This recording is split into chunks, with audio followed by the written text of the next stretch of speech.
Welcome back, everybody. Another episode of Manic Minds. And today we got ghost stories for you. So be prepared to be scared. Oh. Uh, Ooh. Chat GPT, we'll see if they can create a couple of good ghost stories better than what we see on Reddit, YouTube, all this little short anthology kind of stuff. So I'm excited. But first up, we got Mr. Corey Lozier. Yeah, so I did three of them with all different prompts. I gave AI a prompt to uh, write a short ghost story about a haunted toy box or toy chest, is what I said. And I didn't really like that one. The one that I ended up going with was which one is this? I think this one's like a haunted mansion or something like that. Was my Seen it? prompt? I forget. But Eddie Murphy, bruh. let's jump into this. And these are pretty good. They're okay, I should say. Um, but we'll figure out what it is on the end. Dun, What? dun, dun. We're all laughing because I said, why don't we just, just let everybody read? And then it's the first word I get out of this story. I tried to time it so it was perfectly before, but I blame lag. Yeah. The CSI. Dun, dun, dun. All right, here Dun, we go. dun. I'm starting, Brandon. Once upon a time, in a small, secluded village nestled deep within the misty woods, there stood an old, dilapidated mansion. The townsfolk whispered tales of its haunting, claiming that the spirits of the past still roamed in its halls. Few dared to venture near. The few, for fear of encountering the unknown. One stormy night, a young woman named Emily found herself lost in the woods.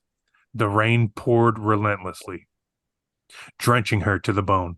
Desperate for shelter, she stumbled upon the mansion. Its eerie silhouette beckoned her closer. With trepidation, she pushed open the creaking door and stepped inside. The mansion's interior was as haunting as its exterior. Cobwebs adorned the walls, and the air was heavy with the otherworldly presence. Emily's heart raced as she explored the dimly lit rooms. Her footsteps echoed through the empty corridors. Suddenly, a chilling breeze swept through the mansion, extinguishing the candles and plunged Emily into darkness. Panic consumed her, and she called out for help, her voice echoing through the empty halls. But there was no response, only the sound of her own racing heartbeat. As Emily fumbled her way through the darkness, she felt a cold hand brush against her arm. She froze, and her breath catching in her throat. A whisper, barely audible, filled the air. Leave this place, for it is not yours to wander. Fear gripped Emily, but curiosity compelled her to press on. She followed the ghostly whispers, leading her to a hidden room at the end of a long corridor. The door creaked open, revealing a dusty, forgotten library. The shelves were lined with ancient books, their pages yellowed with age. Intrigued, Emily reached for a book as she opened it, a gust of wind blew through the room, causing the pages to flutter. The words on the pages seemed to come alive, telling a tale of lost love and tragic endings. Emily's heart ached as she read the story, feeling the pain and sorrow of the spirits trapped within the mansion's walls. Suddenly, a figure materialized before her, a ghostly apparition of a young man. His eyes filled with longing, and his voice trembled as he spoke. I am William, forever bound to this mansion. My love, Elizabeth, was taken from me, and I cannot rest until her spirit is at peace.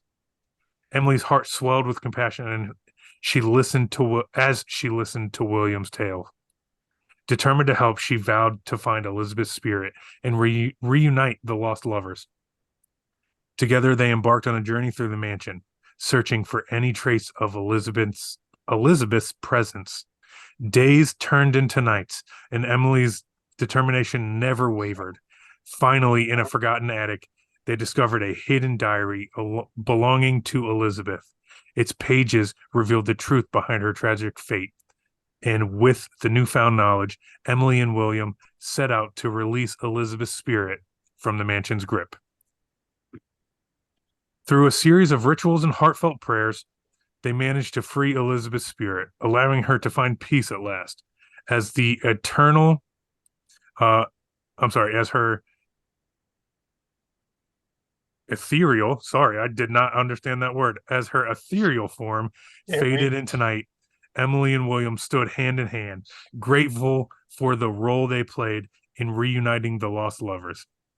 From that day forward, the mansion's haunting ceased, and the village was filled with a newfound sense of tranquility. The tale of Emily, William, and Elizabeth became a legend, reminding the villagers of the power of love and the strength to overcome even the most haunting of ghosts. Beautiful. And that's it.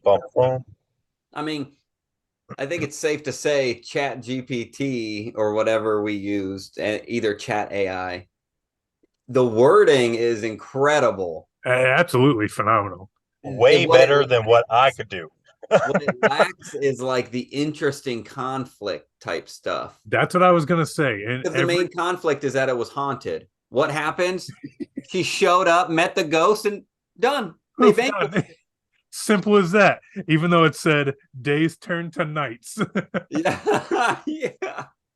So just sitting around doing rituals and everything with a ghost. I was thinking the same thing in all three of the ones that I wrote because I read beforehand, or the one Chat GPT wrote. They all start off really strong, telling you setting the scene, describing the smells, everything. And then as the story goes on, it just hurry up and finish because I'm done writing. You know what I mean? Because it's I got that feeling from all of them. Is that mine is that way too though. Like it's like we're peaking climax. We got a real strong beginning, the middle and end, and I just needed a B to pass the grade or pass the class. It paints a good picture, but it doesn't have. That's the only thing I can say is it doesn't have good conflict with the meat. It's like the meat is missing. Yes, you know, like you could go through potatoes here and write another 7 pages just on what they missed in this sentence. That's a vegetarian ghost story right there. Nobody got hurt. There was no danger whatsoever, but there was a ghost. Okay, who's going next? Sean is up next. Gotcha. Oh. Man, okay. If it helps, Sean, just picture me naked. No, I don't want to picture any of you dudes naked. Thank you very much. Gotta bring it back up. I just closed it up. Brandon's giving a good visual aid for you. Yeah, if you wait long enough, Brandon will be naked. Right. Dick swells at his best. It's Dickie Smalls today, remember? Dickie Smalls. It's Dickie Smalls today. Oh, what's that? Yeah, Dickie Smalls. Yep. Yeah, sorry, forgot my name. What's my name, guys? I forgot my name.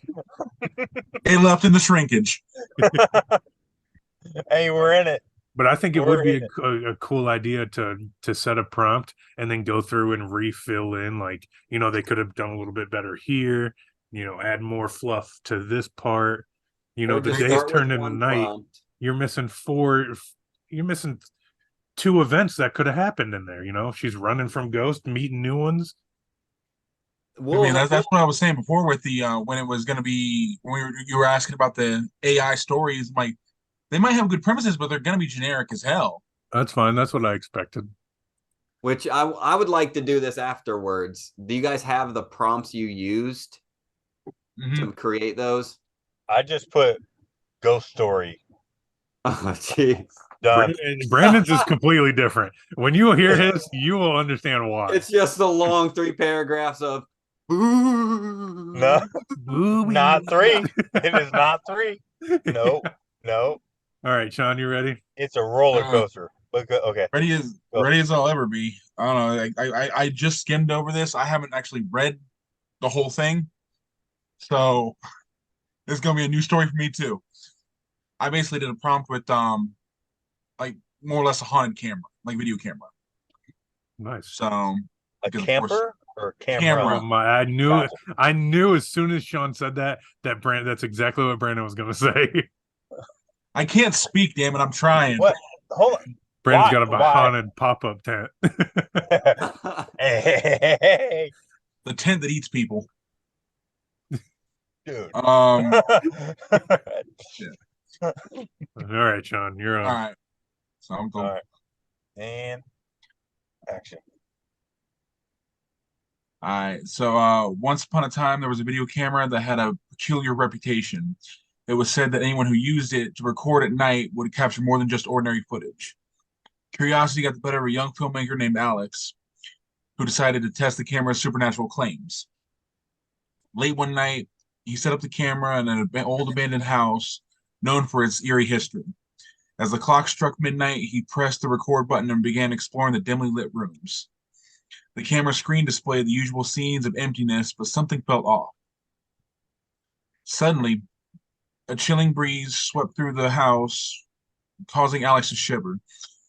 He continued filming, determined to uncover the truth. He entered the basement, and the camera screen flickered, revealing a shadowy figure lurking in the corner. Oh, crap. Fear gripped Alex's heart, but as curiosity pushed him forward, the camera's lens zoomed in on the figure, capturing its ghostly presence. The figure turned its head, its hollow eyes meeting Alex's gaze through the camera screen. Terrified, he stumbled backwards, dropping the camera. The screen shattered, and the figure vanished into thin air. From that day on, the camera remained broken, a haunting reminder of the supernatural world it had briefly captured. Legend has it that the ghostly figure still roams the abandoned house, forever trapped within the fragments of the shattered camera, waiting for another curious soul to stumble upon his existence. All right. So it's like they took the haunted camera part and mentioned it once in the beginning, and then all of a sudden it's a haunted house now. Yeah. Yeah. I think that premise would be pretty sweet though. And because like when I was thinking about it, I was like, well, I was thinking a haunted camera, but then I thought as soon as I said haunted camera, I was going to bring up the freaking Goosebumps story, the whole say cheese and die. Yeah. No, a video camera. We'll take it a step further. I was like, don't they have something like that? Like you're on video, picture or video, couldn't remember, of as soon as you're in the picture, you're gone. Done. Like I mean, there's a few of them that had something like that. say, But like, in the back of my head, I was like, there's something like that. What But I the just only can't- thing that I it couldn't- reminds me of is Cody, you might remember there's a horror movie about VHS? being in a video game, and if you die in the game, you die in real life. Yeah. What is that? Get out let's alive. talk No, about that. It was Stay Alive. Get out Stay alive. Stay yes. alive. That's Stay really Alive. good. With Frankie Muniz. Yes. Yes. Amazing. I forgot. I heard rumors of they're remaking that. That would be pretty sweet, Oh, that'd be sick. Depending on who He's they a- get to do it. especially He's now an with some NASCAR. like VR.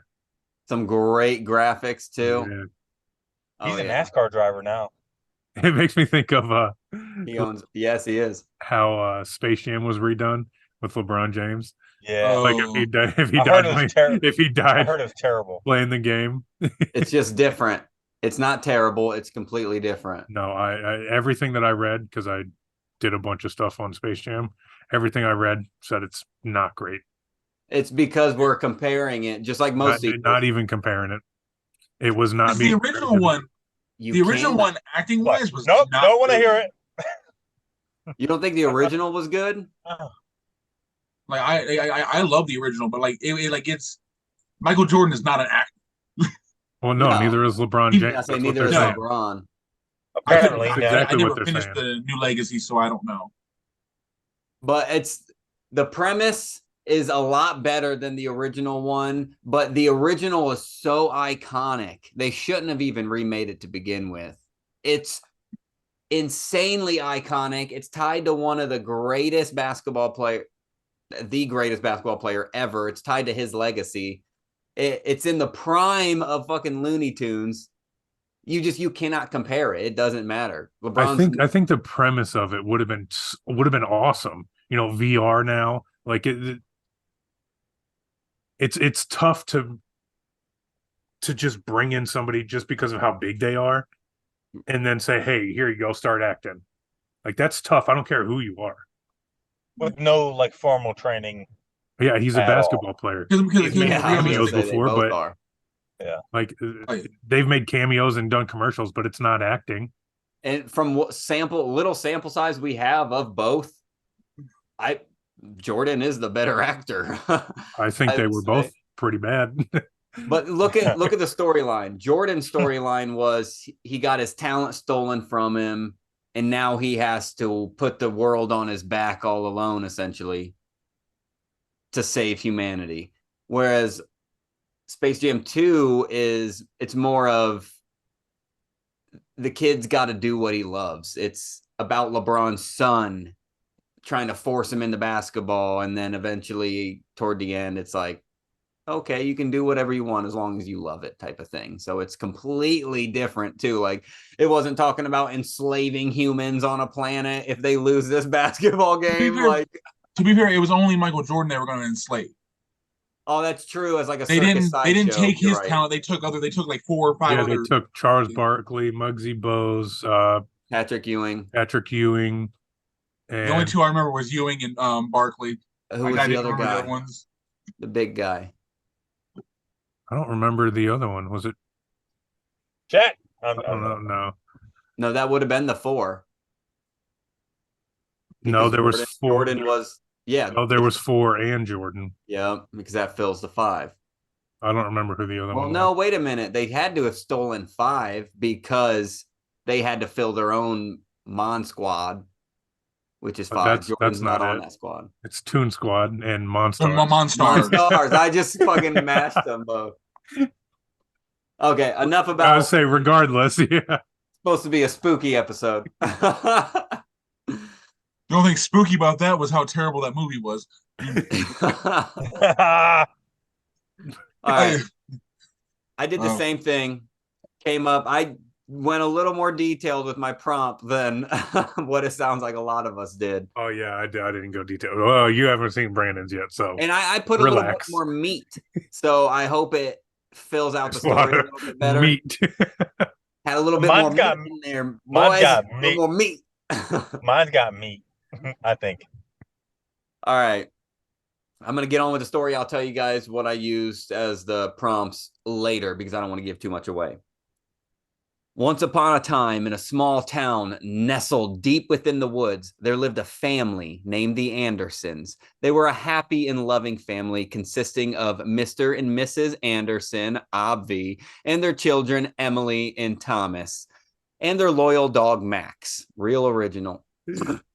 The Andersons had recently moved into an old, creaky house that had been abandoned for years. Little did they know the house held a dark secret.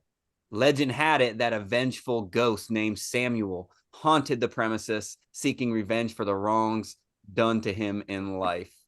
Don't go into detail there. One stormy night, as the wind howled and the rain poured down, the Andersons gathered around the fireplace, sharing stories and laughter. Unbeknownst to them, Samuel's spirit had awakened, fueled by anger and hatred. He had been waiting for this moment, patiently biding his time. As the clock struck midnight and the atmosphere in the house changed, the air grew heavy and a chilling breeze swept through the rooms. The family's laughter turned into nervous whispers, sensing something was amiss. Max, their loyal dog, began growling, his hackles raised. Suddenly, the lights flickered and the room plunged into darkness. Panic filled the hearts of the Andersons as they fumbled for their flashlights, their trembling hands barely able to hold them steady. They called out to each other, their voices filled with fear. In the midst of all the chaos, Emily and the youngest of the Anderson children felt a cold hand brush against her cheek. She let out a blood-curdling scream, sending shivers down everyone's spines. The family huddled together, desperately trying to protect one another. Whispers filled the air, growing louder and more menacing with each passing moment. The ghostly voice of Samuel echoed through the house, vowing to exact his revenge on those who dared to disturb his eternal slumber. The Andersons were trapped, surrounded by an unseen force. One by one, the family members were attacked by an invisible entity. Mrs. Anderson was thrown against the wall, her body limp and lifeless. Mr. Anderson fought valiantly, but he too succumbed to the ghost's wrath. Thomas, the eldest son, tried to protect his sister, but he was overpowered and dragged away into the darkness. Emily, now all alone and terrified, clutched onto Max, seeking solace in his presence. The dog, sensing her fear, barked furiously, trying to ward off the malevolent spirit. But it was too late. Samuel's wrath was unstoppable. As the night wore on, the house fell silent once more, the only sound being the raindrops tapping against the windows. The Anderson family had been taken from this world, their lives cut short by a vengeful ghost seeking justice for the wrongs done to him. Years later, the house remained abandoned, a haunting reminder of the tragedy that had unfolded within its walls. Locals whispered tales of the Andersons, warning others to stay away from the cursed place. And so, the house stood as a chilling testament to the power of vengeance, forever etched in the memories of those who dared to remember. Ooh, so a little bit of a Amityville horror type deal Yeah, going kind of. on. I mean, I love how they alluded to the fact every time this vengeful spirit was pissed off for some reasons. Yeah, yeah. For As reasons soon as only you known brought- to him. Gave any reason. Yeah, and I'm like, Amityville, like that's I like how you're- awesome. Yeah, and your whole Awesome first movie. sentence was basically the same as mine. Yeah, yeah. You know, woods and a beat up shed or whatever you said.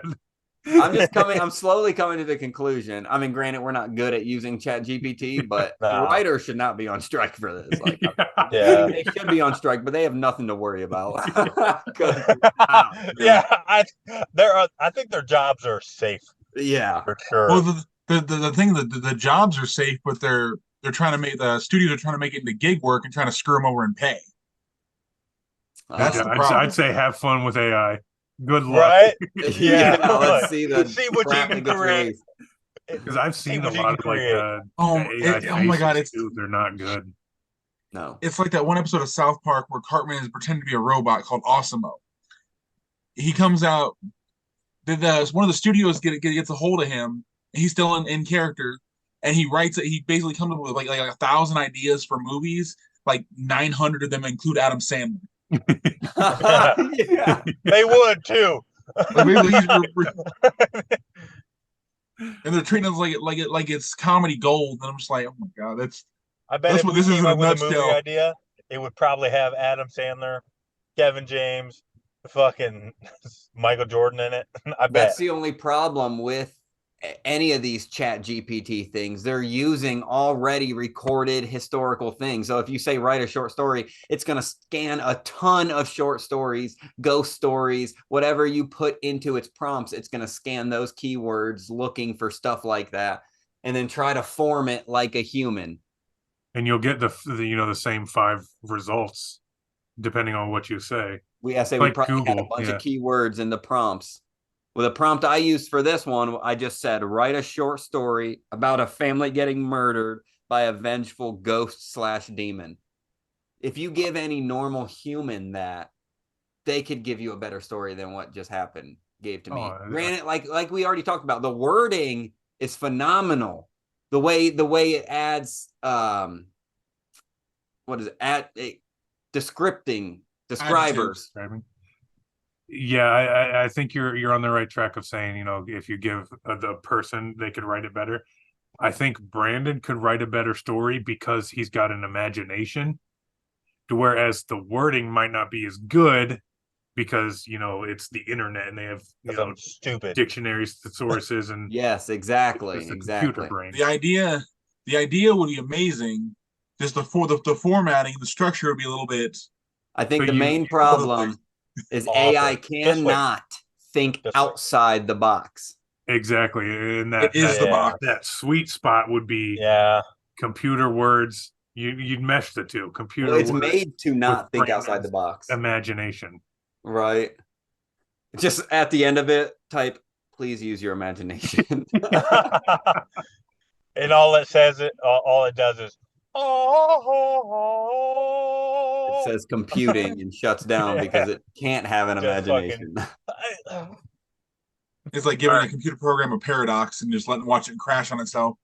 Yes, exactly. I've seen humans crash over paradoxes. Brandon, let's get to this last one. Don't tell your prompt yet. Which All right. before that, that's another good episode idea. Paradoxes. Let's get all of us, all of our brains All right. in here at the same time, just scrambled. But okay, go ahead, Brandon. Okay. Wild. In my imagination, it's wild, right? On a stormy night, I found myself drawn to a mysterious woman at the bar. There was an undeniable connection. And against my better judgment, I decided to bring her back to my home. Little did I know this decision would lead down to a path of darkness and terror.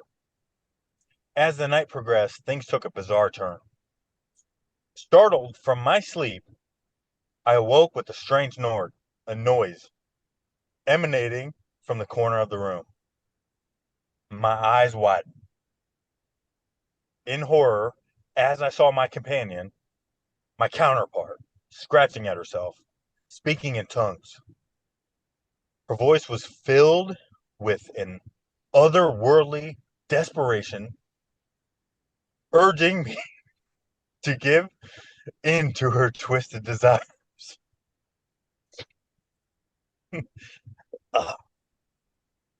In a state of confusion and fear, I realized that something sinister had taken hold of her, and perhaps even myself. Chains, whips, and even farm animals were introduced into our masquerade dance. It became painfully clear I had become nothing more than a dirty little piglet trapped in a nightmare skin. Oh, oh, oh.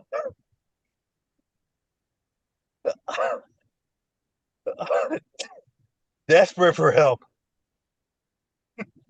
I reached out to a friend who possessed knowledge of the occult and BDSM practices.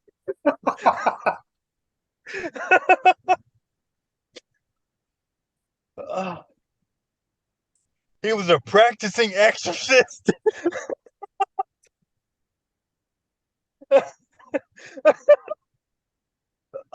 A man well versed in the dark arts.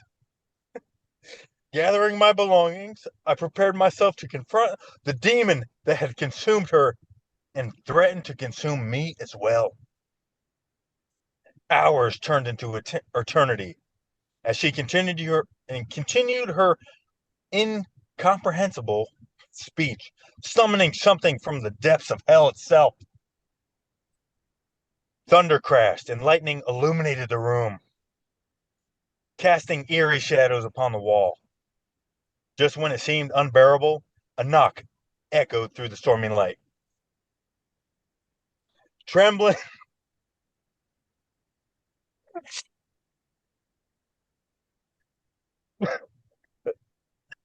trembling, I approached the door and opened it, revealing three eternal figures standing in the doorway. They were these were no ordinary women. They were sirens, their voices carrying out melodies that sent shivers down my spine. Inviting them inside, I couldn't help but notice their mesmerizing beauty, each adorned with three enchanting bosoms.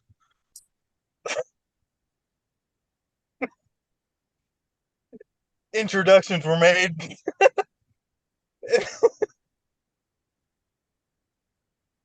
and they immediately sensed the presence of something dark within my home.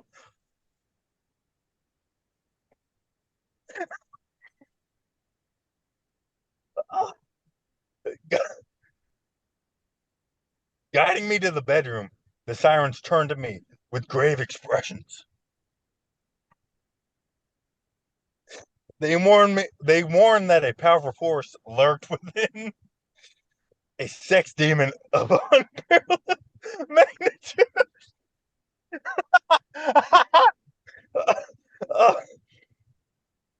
In order to combat this eternity and an entity, oh shit, they instructed me to gather all the tools of restraint and pleasure I possessed.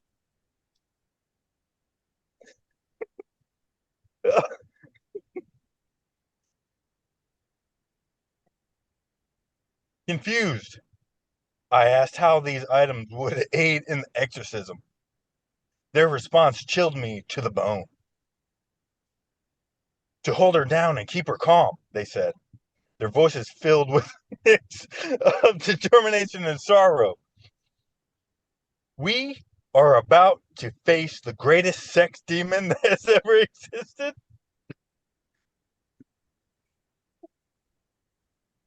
With a heavy heart, I complied. Where'd Cody go? Okay. Retrieving the ball gags and handcuffs, preparing for a battle unlike any other. As I readied myself, the sirens began to sing, their voices weaving a tapestry of haunting beauty. The rain outside intensified. The lightning cracked louder and louder. And even my dogs joined in the chorus. Their howls transforming into hunchbacked figures that served me as bears. It says beers. Bears. As if they were aware to the impending struggle. The demon within my companion thrashed and clawed, consumed by a frenzied pursuit of pleasure and pain. Time lost all meaning as sirens' songs reached a crescendo.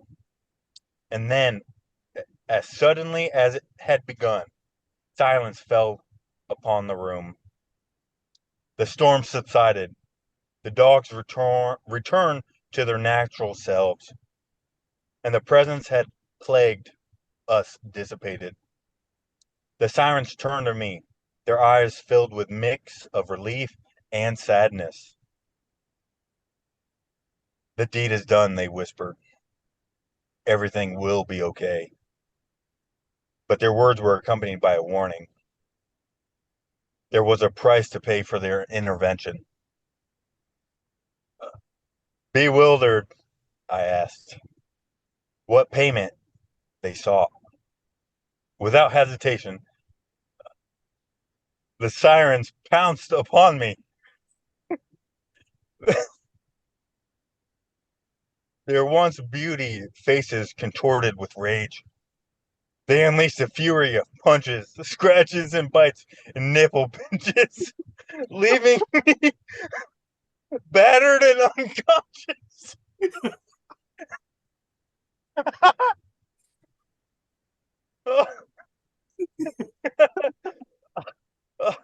When I awoke, the sirens were gone, as well as my wallet.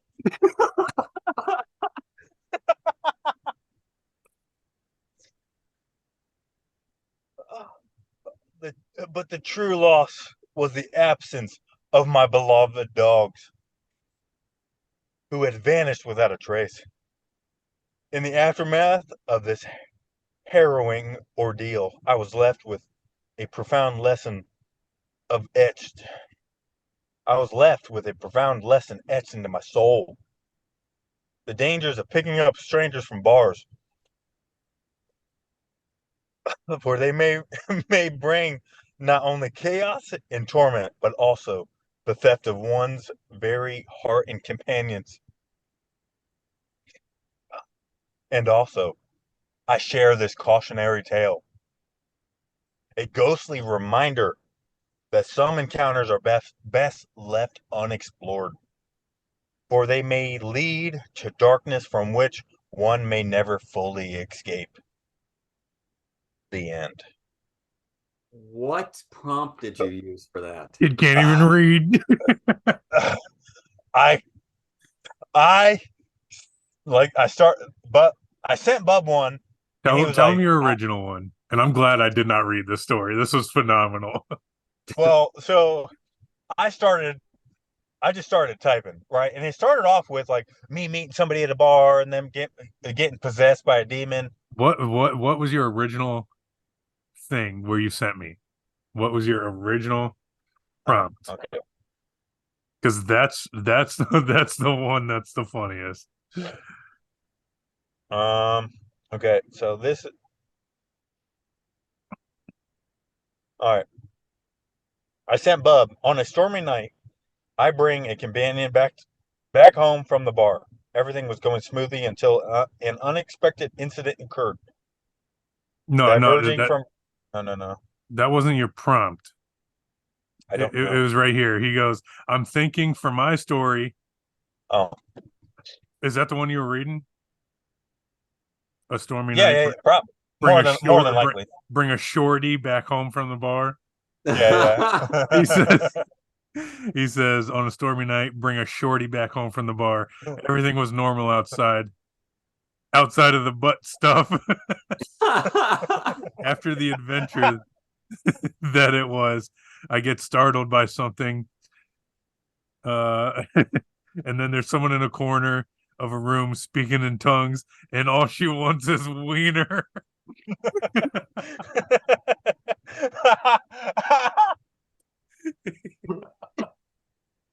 Oh my god. Wow. I'm getting shades of so many different movies and stories with that. Like That's like in my head, like, I'm glad I muted my microphone before when I was reading. Because in my head when he mentioned like the problems arising when he gets her home, like she's got a dick. That's what I was thinking too. And then it got so much worse. I briefly read it when I sent it to Bub, and I read it over, and I'm like, just skimmed it. I'm like, I want my like I unadulterated. I want to read this for what it is. I was just thinking about that. We should all, after the video, sometime at some point, reread ours to where there's no laughing, no nothing, just content, and then post your individual clips to the site. Ooh, okay. I'm sorry, I was losing my fucking mind. Yeah, so was I. we were all losing our goddamn minds. That was funny as hell. I love how like the whole story you could write off like there was no demon at all. It was just like he fell into a weird sex addiction with farm animals at some point. Yeah. I threw like we were knocking on houses in fucking Mason County, right? Like, and I was like, huh, farm animals, like just fucking randomly. Like as I was doing my job, I was fucking writing this shit, just coming up with it, just sending it, and I'd put it away. I'm like, all right, cool. Oh, handcuffs and ball gags. So and then she came out of nowhere. Aside from Brandon's, all three of ours tended to have the same like concept. How it was just like sorry, spooking you real quick and then trying to deliver the story as fast as it could. I think the more you work with it, like you were doing, the more in depth it'll get. Oh yeah. Yeah, I was like, I sent like 4 or 5 prompts or whatever. Like I just kept adding to it, and I would send it to the thingy, the GPT thing, and then it would come back with something different. And then I would be like, oh shit, what about this? What about this? What about this? And I'd send it again with the whole thing. Yeah. And then we got to ball gags and shit, farm animals and stuff. 24/7 ball gags, Brownie makes some clown porn. Right? Like, then I'm like, oh shit, sirens. These sirens have 3 titties. I was I thought it was gonna be over, and then Brandon's like, they hopped on me. Like, what? Dude, and I wasn't sure if the story said 3 sets of titties or if it literally had one side had 3 three titties. each, yeah. I was thinking 3 in my head, 3 each, right? That's So what I 9 thought. titties, right? Like your mind would explode if bitches came out with you with 9 titties. Like, and then they turned into a Cardi B. Robbed him after helping him. after beating my ass, stealing my dogs and my wallet. Broke bitch, I'm gonna take his dogs. Like my 3 dogs just straight left. So And apparently the owner's a bitch, so they're gonna never find somebody else. Yeah, I get my ass whooped by 9 titties with ball gags and my wallet stolen. They're like, I'm done. So those are our stories from ChatGPT. Like we were saying, they all kind of had a similar theme to them because aside from Brandon's, which you could tell because the deeper you dive into it, the more detail it's eventually gonna bring. But which kind of led me to my next question. What are like the key elements to a ghost story? Ooh. And I did search some of this up online, so I do have some kind of answers. For But me, what do you guys think is like a key element? At least one. We'll go one each for now. okay. For me, I'm a suspense type of dude. If you can hold me like you Like give me a the baby. premise like a baby, hey, I'm about it. But no, if you can hold me through the story, right? Like, and then fucking deliver, give me nuggets in the middle, right? But like Well, the way at you're the end, you're describing it more of, keep my interest. The movie has to be interesting. yeah, but What I that's think you really mean is like you need to there has okay. to be that sort of like that turn in the movie. Yeah, okay, Uh, yeah. that twist. It's the plot twist Yeah, essentially. okay. Yeah. Build up suspense and that plot twist towards the end. Yeah, The okay. Shaman There, yeah, special. yeah.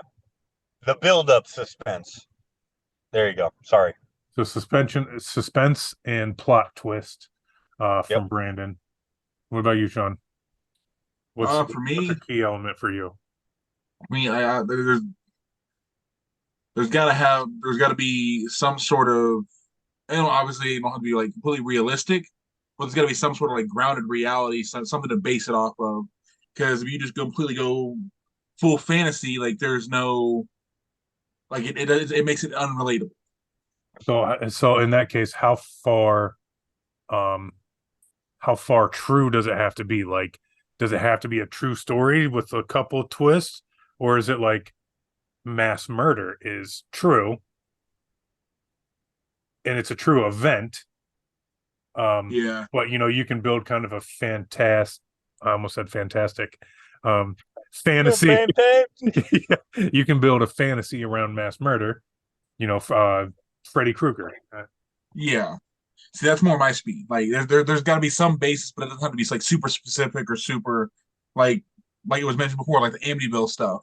Like there's a very specific case that all that stuff was built off of. So yeah, I don't know a whole lot about the Amityville. I forget a bunch of it, but That's um, a whole episode on its own. so Yeah, that's yeah. when you're looking into something, if you see, let's just say Jason was a real person, Jason Voorhees, he's a real person. He actually did some of the things that you've seen in his movies. Would that make those movies better or worse to you? I don't. Because like he's the real part in the story. What he did, some of it was true, some of it, Yeah. everything eventually always gets, you know, I don't know if it would. I know it would probably be a Exaggerated. different experience, but I don't know if it would make it necessarily better or worse. I guess it depends on what they decide to change and what they decide to add. would that be something you were looking for though? Is what I'm saying. Yeah, I would say so.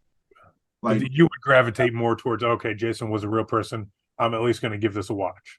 or at least, Yeah. or at least not like I'm cool as it because like I think like murders were kind of kill those kind of killers are real. Just he just takes it one or two steps farther and being unstoppable and undead. Gotcha. But I don't know. I'm having a hard time explaining like what I mean. But yeah, No. I Yeah. like there to be some sort of basis in reality, whether it's a smaller basis or whatever. No, I Yeah. get that. That gets your fear jump started a little bit. What about you, Something Chuck? that gives it a hint of something that could happen. Exactly. I was about to say it makes it more fearful when you can know in your head, holy shit, this could happen. To where I was like, oh, that's on a different planet. Like, come on. Like, I know that triggers differently when you're an adult compared to a child, because when you're as a child, you walk outside. Like when we lived on 1302, I'd go outside at night. My mind's going crazy. There's monsters and fucking demons in the cornfield. Now, as an adult, I walk outside and go to the cornfield and be like, okay, the only thing that might hurt me is a coyote or a crazy hillbilly. You know what I mean? So it's kind of, as long as it's, like Sean said, kind of rooted in our reality in a way. That's what I like in ghost stories too. Like you guys have already heard me gripe on it. Like if it's not real, I don't consider it a ghost story so much. But what I like is how it, like you said, the turn. I like how you see the night and day of the horror. That's why I kind of like psychological thrillers more, because you'll see, oh, perfectly bright, sunny, cloudy day. Everyone's out living their world. And then boom, it goes darkness when it's all about somebody inside their head or something like that. So it's like you see the both like reality and then boom, what's like underneath. So it's, Have you ever seen Shutter Island? yes, Yeah. Shutter Island. It's not really scary. it's a psychological thriller. Yeah, that's what I was getting at. But like how it's just like half of the movie is one way, and then it flips, and then it starts to show you a different perspective, and then find out at the end, spoiler alert, he's not a real cop. He's a patient. I like those. And then backstory is so important to horror stories. Like we were Yes. just missing out on so much. My story mentioned a demon was mad about something, but wouldn't tell us what he was mad about. Yeah. Brandon's That's story 3 paragraphs that you could go off of and add to Yeah. your story. Brandon's stories, we had no idea where these 3-titted sirens came from. And what they needed his wallet for. that specialist that was exorcism, he was an expert in ghosts, demons, and sexual BDSM. Like where did that dude come from? Like I think backstory is so important. How much money does he make having 3 different jobs? Yeah. Jack of all trades. I mean, they're pretty niche. They're pretty niche jobs. So I mean, they might make a pretty penny. You gotta True. pay. Gotta But eat. some of the things that I was thinking up and looking at was a little more, not as like story. Well, it was more story based. It was things like the nickname or the name of, your ghost, or Leatherface. They were trying to play off of like the Headless Horseman, stuff like that. Give your person kind of a scarier, more suspenseful name, because Jack from down the road, who cares? Ooh, Jack's coming. Oh no. Yeah, exactly. Whatever. Another thing that kind of caught my eye, and I was like, yeah, I could see that, was to give it a specific time and day. So everything happens, it's 7/7 every year. Something, the Headless Horseman comes up. 7 and 7 o'clock. Exactly. You give it a specific time, and it only lasts for 7 hours. Who knows? He's only got this certain Time amount and of time place to is more get scary. all of his killing So done. kind of like Jeepers Creepers, every 23 years for 23 days. So that therefore you can give him a time frame, and he's going to do as much as he possibly can. Or if he only needs to kill, whatever, 7 people, you kind of already understand the premise of everything. Or like towards the end of his time, you know it's about to get crazy because he's trying to cram as much in there as he can. Exactly. Or another thing that I saw was, tragedy on like a wedding day. If you're trying to do like a female character, for some reason nobody really cares about the man on the wedding day. No, who gives but- her? Who gives you? Fuck 'em. Her day, But- damn it. Whoa, calm down. But, Oh. if it's a female character that you're trying to make, a ghost entity or something, what happened to her on her wedding day to piss her off, essentially. Why is she still around? Just kind of stuff like that kind of intrigued me. But I think Cody hit the nail on the head. The backstory has a lot to do with keeping me interested. Mhm. We've all seen movies where we're like, I'm lost. Like, what is even going on? Yeah, I'd say backstory first, and then plot and twist. And that's why I think horror TV shows are currently better than movies, because it gives you more time to work on backstories. To where movies, you got to cram it in 2 hours. You got to have some of the backstory. You got to have your 45 minutes of killing, like gore, everything. To whereas TV shows, they can stretch that bitch out. Like, Yeah, they can do a good whole example of that. episode of nothing but backstory. Supernatural, probably what I've seen the best so far.